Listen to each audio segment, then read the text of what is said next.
Deuteronomy 21. If a dead body is found on the ground, this ground that God your God has given you, lying out in the open, and no one knows who killed him, your leaders and judges are to go out and measure the distance from the body to the nearest cities. The leaders and the judges of that city that is nearest to the corpse will then take a heifer that has never been used for work, never had a yoke on it. The leaders will take that heifer to a valley with a stream, a valley that has never been plowed or planted, and there break the neck of the heifer. The Levitical priests will then step up. God has chosen them to serve him in these matters by settling legal disputes and violent crimes and by pronouncing blessings in God's name. Finally, all of the leaders of that town that is nearest to the body will wash their hands over the heifer that has had its neck broken at the stream and say, "We didn't kill this man, and we didn't see who did it. Purify your people, Israel, whom you redeemed, O God. Clear your people, Israel, from any guilt in this murder." That will clear them from any responsibility in the murder. By following these procedures, you will have absolved yourselves of any part in the murder, because you will have done what is right in God's sight.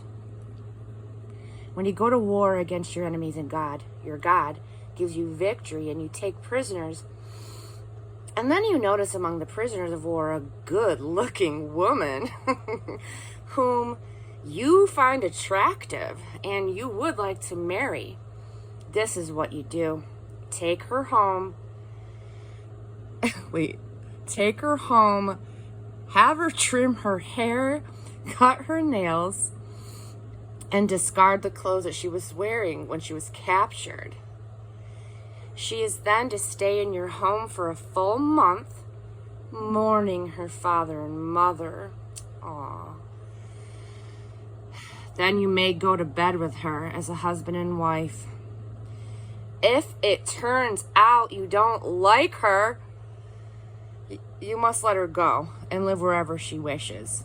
But you can't sell her or use her as a slave once you've humiliated her. Amen. Okay. Amen. When a man has two wives, one loved and the other hated, and they both give him sons, but the firstborn is from the hated wife.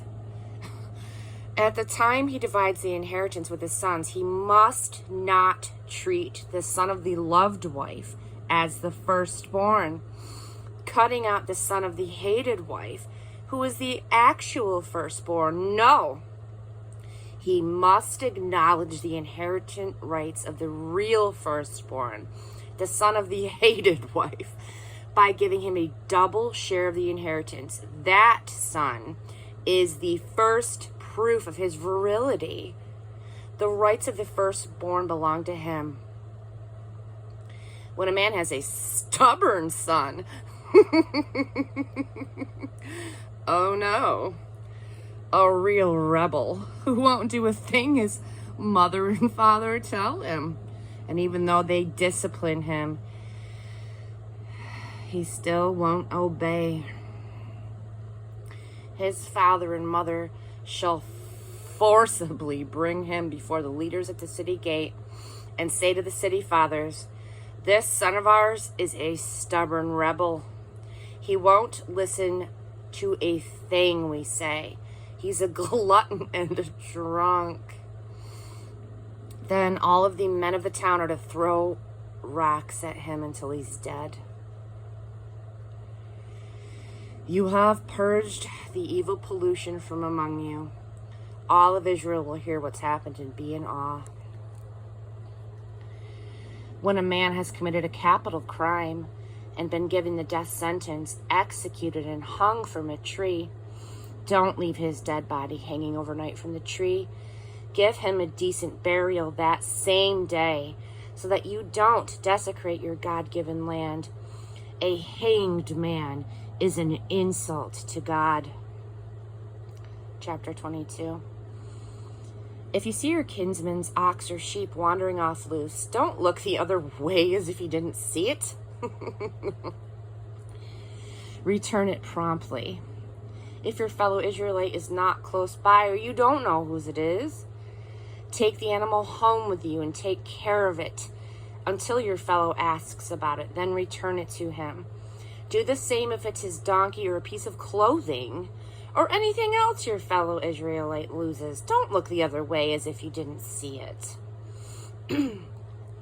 If you see your fellow's donkey or ox injured along the road, don't look the other way. Help him get it up and on its way. A woman must not wear a man's clothing, nor a man wear woman's clothing. This kind of thing is an abomination to God, your God. When you come across a bird's nest alongside the road, whether in a tree or on the ground, and the mother is sitting on the young or on the eggs, do not take the mother with the young. You may take the babies, but let the mother go, so that you will live a good and long life. When you build a new house, make a parapet around your roof to make it safe, so that someone doesn't fall off and die, and your family become responsible for the death. Do not plant two kinds of seed in your vineyard.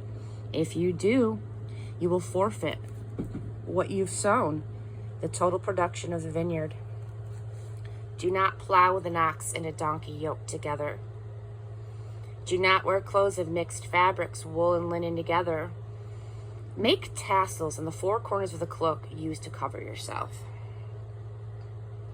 If a man marries a woman and sleeps with her, and then turns on her, calling her a slut, giving her a bad name, saying, I married this woman, but when I slept with her, I discovered that she wasn't a virgin. Then the father and the mother of the girl are to take her with the proof of her virginity to the town leaders at the gate.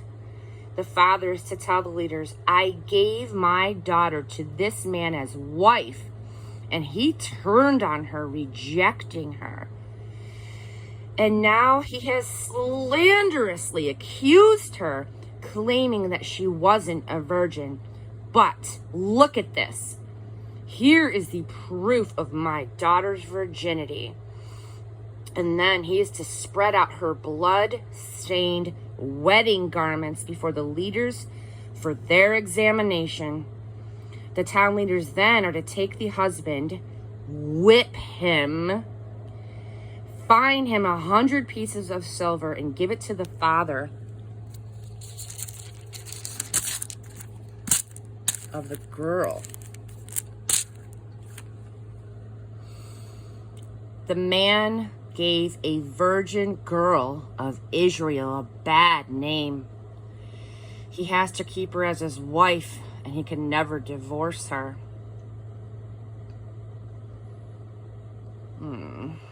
But if it turns out that the accusation is true, and there is no evidence of the girl's virginity, the men of the town are to take her to the door of her father's house and stone her to death.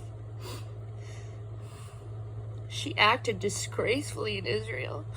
She lived like a whore while still in her parents' home. Purge the evil from among you.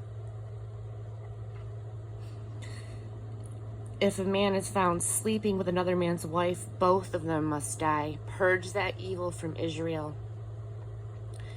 If a man comes upon a virgin in town, a girl who is engaged to another man, and sleeps with her, take both of them to the town gate and stone them until they die. The girl, because she didn't yell out for help in the town, and the man, because he raped her, violating the fiancé of his neighbor. You must purge the evil from among you. But if it was out in the country that the man found the engaged girl and grabbed and raped her, only the man is to die, the man who raped her. Don't do anything to the girl. She didn't do anything wrong. This is similar to the case of a man who comes across his neighbor out in the country and murders him. When the engaged girl yelled out for help, there wasn't anyone around to hear or help her. When a man comes upon a virgin who has never been engaged and grabs and rapes her, and they are found out, the man who raped her has to give her father 50 pieces of silver.